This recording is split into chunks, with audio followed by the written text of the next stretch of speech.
Let me tell you a story. Right behind my backyard fence, there are two trees that belong to one of my neighbors. The left one looks pretty and blossom beautiful flowers. Leaves are beautiful just before they fall. Leaves, flowers, and fruits fall on my backyard, which adds a little bit more garden choices. I can pleasantly bear those choices because it gives pleasure to my eyes for several months in a year. However, the right one doesn't look good. It bears a kind of berries. Berries are fine, even though I don't eat them. The problem I have is that its root invades my yard and grows in it. If I have left them, I would have dozens of them in my backyard. I try different things to remove them, but it resurrects every spring. I think I have to repeat it until I cut every root of the tree. Have you noticed that things around us affect the quality of our lives? We are related to everything around us. Then how much more people around us would affect the quality of our lives? As we study the relationship between Laban and Jacob, we are going to learn the important skills in relationships that we shouldn't do to others and we shouldn't allow others to do to us. A global slavery index estimates that on any given day in 2016, there was 17,000 people living in condition of modern slavery in, guess what? Which country? In Canada. So in Canada, forced labor exploitation affects migrant workers, particularly those who migrating to Canada under the low-skilled temporary visa streams of the temporary foreign workers program. This is a disturbing fact that our human treats others as less valuable creatures. However, it has been practiced for a long time. Laban didn't treat Jacob right. He exploited him. So let's travel back to the time when Abraham sent his servant to find the wife for Isaac to his country and his family. His servant found Rebecca at the well, at the well, and she told the whole story to her family. Then Bible records, Genesis 24, 30-31, as soon as he, Laban, had seen the nose ring and the braces on his Rebekah's arms and had heard Rebekah tell what the man said to her, he went out to the man and found him standing by the camels near the spring. "Come, you are blessed by the Lord," he said. "Why are you standing out here? I have prepared the house and a place for the camels." As we know, Laban was not a worshiper of God, but his flattery is expressed in those verses. Also, at the same time, we can see his interest in wealth from those verses. His focus was on the ring and bracelets on his sister, not the man who brought them. Having more interest in material things, skills, and any other things than a person is a bad sign for most relationships. More than 70 years after Laban's encounter with Abraham's servant, he heard about the arrival of his nephew Jacob. Rachel told what happened at the well. What happened at the well? Dad, Rachel said, Dad, I met your relative. I mean, my relative. He is your sister's son, Jacob. He rolled the stone. Did you hear me? He rolled the stone from the mouth of the well alone, just by himself, and watered the flock. Then he kissed me and cried aloud. Laban was so impressed. So he ran to meet him. As soon as he met Jacob, he embraced him, kissed him, and brought him to his house. What impressed him so much that he was eager to meet him? His instinct as an exploiter told him that Jacob was usable to gain wealth. Laban observed Jacob carefully for a month and was glad to know that his instinct was right. Of course, he started nice. Genesis 29:15 says, "Because you are my relative, should you therefore serve me for nothing? Tell me, what should your wages be?" You know what? Many toxic relationships start nice and many times nicer than usual because the exploiter comes with disguised evil. Do you know how nice swindlers are? After 7 years of Jacob's work for the excessive bridal price, Laban forced Jacob to marry Leah, auditioned to Rachel for another 7 years of free labor.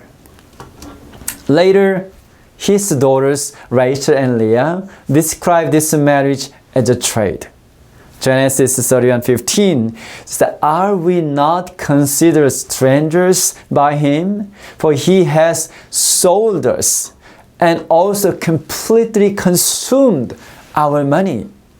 Patriarch and Prophets, the book Patriarch and Prophets, said this, quote, "But the selfish and grasping Laban, desiring to retain so valuable a helper, practiced a cruel deception in substituting Leah for Rachel."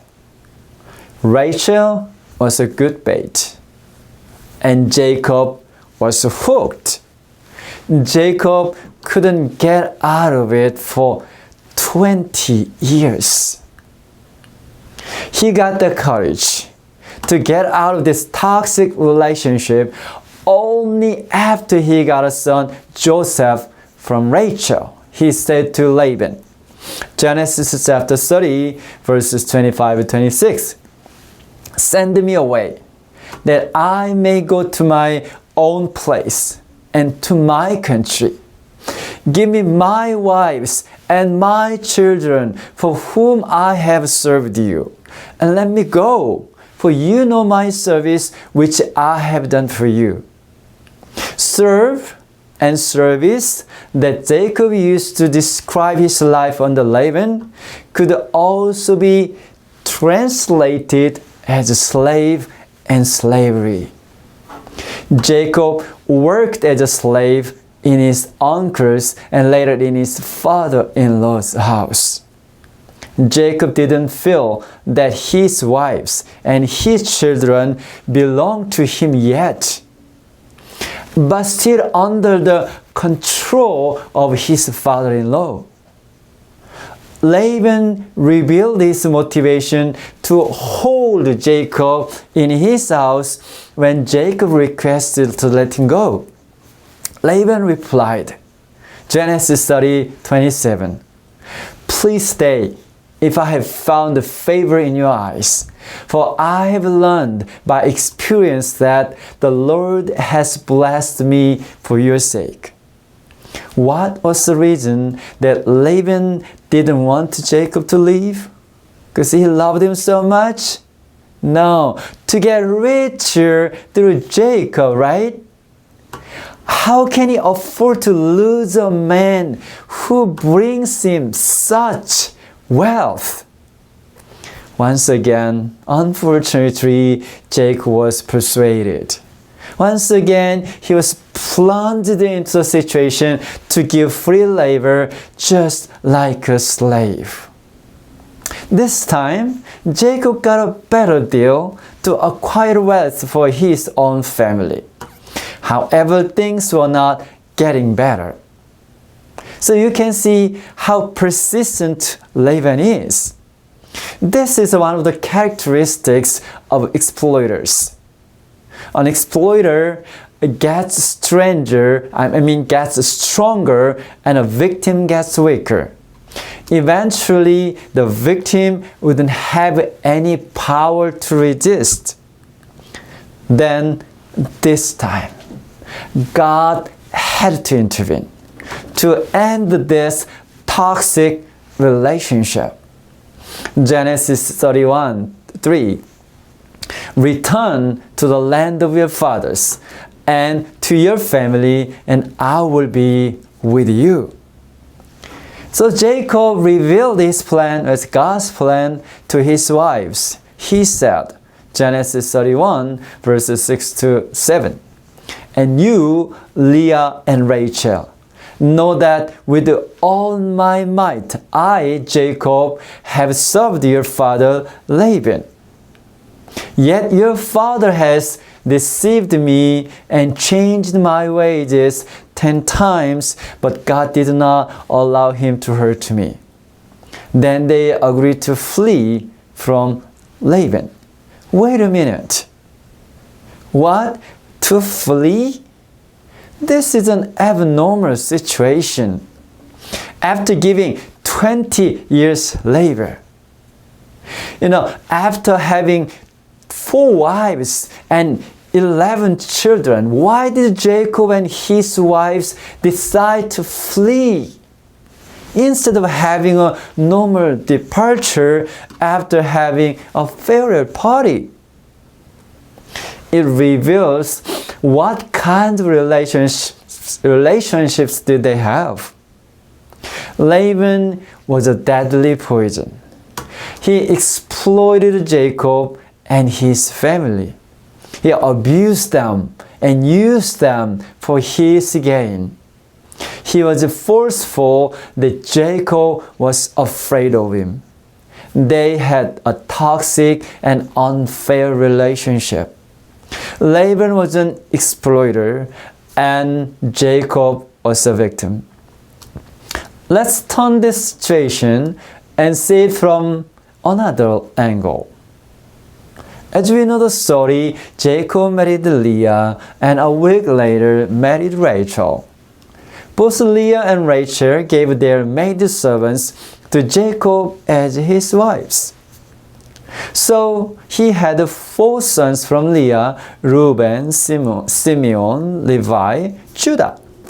2 sons from Bilhah, Dan, Naphtali, and 2 sons from Zilpah, Gad, Asher, and 2 more sons from Leah, Issachar, Zebulun, and 1 daughter from Leah, Dinah.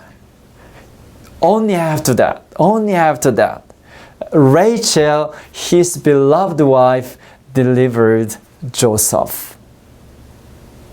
As I was just looking at and reading those chapters, I felt, life went on and time flew.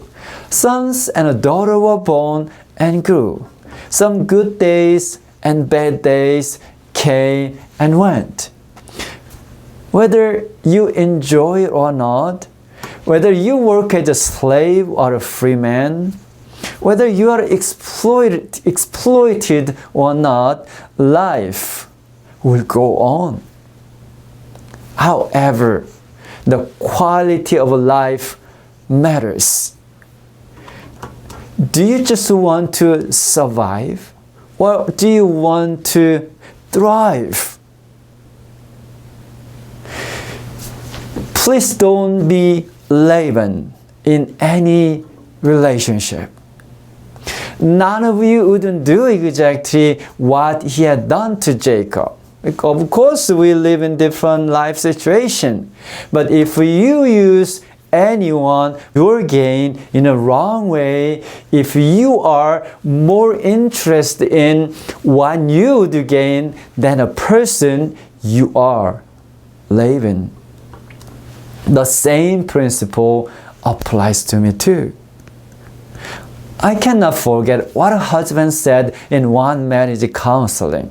When I asked him what he liked about his wife, he said, "She cooks." I felt like he got a free maidservant using the system of marriage.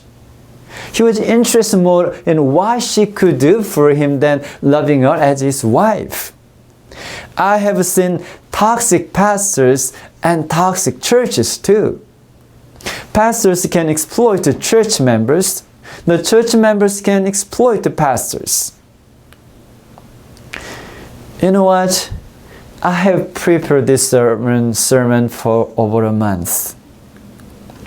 During this month, I reflected on my relationship with you and also other relationships. I asked myself, who is each of you to me? What do I seek in relationship with you?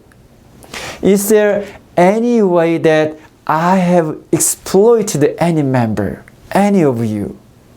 I also ask you to think about these questions. Like, who is Joachim to you? Ask these questions in your husband and wife relationship, parents and children relationship, and even ask your relationship in your workplace. God created everyone with His own image to love and to be loved. No one has right to treat any other person with less value than himself or herself. No one has a right to use others, but you have only right to love and care. To tell you the truth, most relationships have toxic elements. Because we are not perfect. We are selfish. From time to time, we use others for our benefit. But with God's help, with God's mercy, and with His strength, we can get rid of them from our relationships. Don't be Laban. At the same time, you shouldn't be Jacob either. Don't allow anyone to use you unless you purposely sacrifice for the greater cause. You are born with dignity. You have a right to receive respect because God created you fearfully and wonderfully. Dear Lighthouse Hope Church family members, this is my appeal to you this morning. Somehow, if you have been exploiting anyone in any relationship, fear God and stop from today. God has been watching you. When your days are numbered, as King Belshazzar, God will visit you with rightful judgment. If you have been like Jacob, and you don't have power to stop, resist, abuse, and abusing you and using you, I pray that may God of Jacob, who intervened toxic relationship between him and Laban, may He visit you this morning with His compassion and power to change a toxic relationship to a healthy one. You were born to love. and to be loved. God bless you. Amen.